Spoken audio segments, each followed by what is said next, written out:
Сәлем достар, бүгін сіздермен фрикадельки сорпасын дайындаймыз. Алдымен менің каналыма жазылып, лайк басып, комментарий жаза кеттіңіз. Біз керекті өнімдерімізді алдымен дайындап аламыз.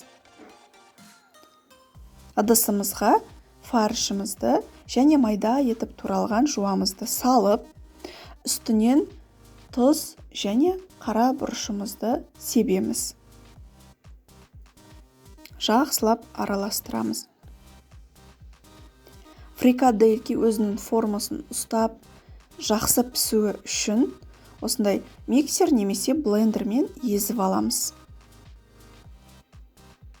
Дайын болған фаршымыздың үстіне бір жұмыртқамызды саламыз. Жақсылап біркелкі болғанша араластырамыз. Бір ыдысқа су құйып, қолымызды сулай отырып, фрикаделькиді майда домалақ етіп жасап шығамыз. Дайын болған фрикаделькиді 20 минут тоңазытқышқа қойсаңыз, өзінің формасын жақсы ұстап, езілмей пісетін болады. Енді сорпасын дайындауға кірісеміз. Бізге керекті сәбіз, жуа және болгар бұрышы картобымызды турап дайындап аламыз. Қызып тұрған қазанымызға сұйық майымызды құйып, өнімдерімізді салып, жақсылап қызарғанша қуырамыз. Қуырылған өнімдеріміздің үстінен жарты ас қасық томат қосып, жақсылап араластырамыз. Қара бұрыш қосамыз, тұз қосамыз.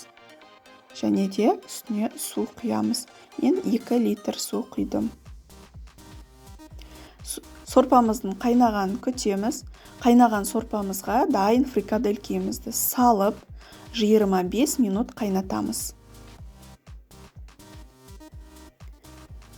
25 минут өткеннен соң картобымызды саламыз. Үстіне мен укроп және көк пияз салдым. Араластырып, тағы 20 минут қайнатып пісіреміз дайын болғанша. Біздің фрикадельки сорпамыз дайын болды. Өз қалауларыңызша бетіне қаймақ қосып, ішсеңіздер өте дәмді болады. Міндетті түрде жасап көріңіздер.